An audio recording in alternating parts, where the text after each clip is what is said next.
Hello everyone, welcome to my YouTube channel. Here I'll be discussing on the various types of accounts. So, let's get started. What strikes your mind when you look at this clip? Yes, someone is struggling to maintain his finances, right? So, what would you do to take care of his finances? Maybe you might have a habit of writing all your cash inflows and outflows, right? Or maybe say, I will give you an example. Say your mother wants to get a new sari, and so she calls a sari vendor to your home, and it's a month end. She doesn't have sufficient money with her. She insists the sari vendor to collect the money at the beginning of the next month. So this sari vendor might have n number of customers like your mother. So it's difficult for him to keep a track of all the money that has to be collected from different vendors. Right. So what he does is he maintains a diary or a notebook where he allot a page or two for each customer. All money due and maybe the cash received will be entered there. So just by looking at that particular page, one can easily make out the balance that has to be paid to the vendor. In the similar way, companies also maintains their transactions. So transactions which are similar in nature will be grouped together.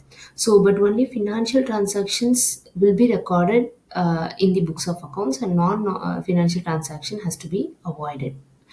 So for every type of business, whether it is small or large, it is very important to properly to follow a system of accounting for managing the organization. So what is an account? So account is a place to record all your transactions that occur within a business. So it means like it shows the summarized records of transactions related to a concerned person or a thing. Say, for example, when an organization deals with various suppliers and customers, so for each of the supplier and customer, they'll prepare a separate account. So, similar to what I said in the case of sari vendor. So, moving to the types of accounts. So, these are the three types of accounts, the major three types to convert a normal transaction, yes, into a accounting language. Make sure you understand these basic types of accounts. So, first we have is your personal account. So any account that is related to person, right? So either it might be a natural person like humans, or an artificial person like we have companies, institutions, banks, or any partnership firm, or even any association of person. So they are all treated as persons by law. So natural persons and artificial persons, they both come under your personal account. So say for example, there is a person Raj and who is a supplier. A company will prepare a Raj account separately. And if Ravi is a customer for the company will prepare Ravi's account separately. They make sure that all the transactions they make with Ravi will be entered there separately. So if a company has to deposit with XYZ Bank, so XYZ bank account will be maintained separately by the company. So it's very simple. When a company deals with any natural or artificial person, it maintains an account known as your personal account. So I've given stated few examples here so that you can see it. And the next is your real account. So moving to the second type, real account, these accounts are related to assets of any company. So like nothing but your property or possession of the company.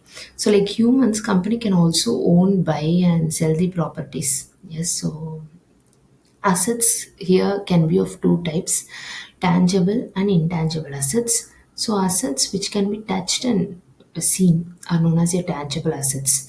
Yes, which has its physical existence, like your furniture, building, all that comes under your tangible assets.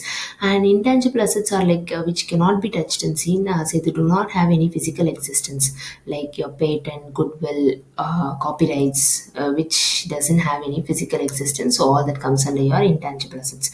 So real accounts, all transactions related to tangible and intangible assets comes under your real accounts. Yes, very simple.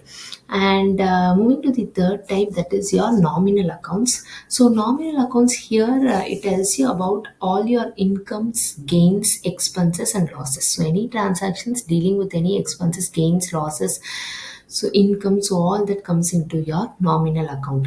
So maybe I can give you a few examples here, like salary paid by the company, or any rent received, or any interest paid, or any discount allowed or received. So any expense or losses comes under your nominal account.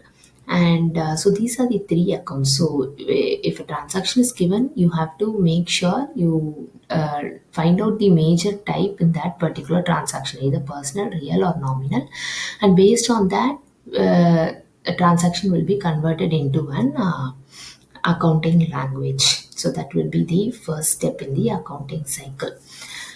So now I hope you would have got a clear idea of what an account is and the various types of accounts. So with this, I end this topic, and let's see another interesting topic in my next video. Thank you.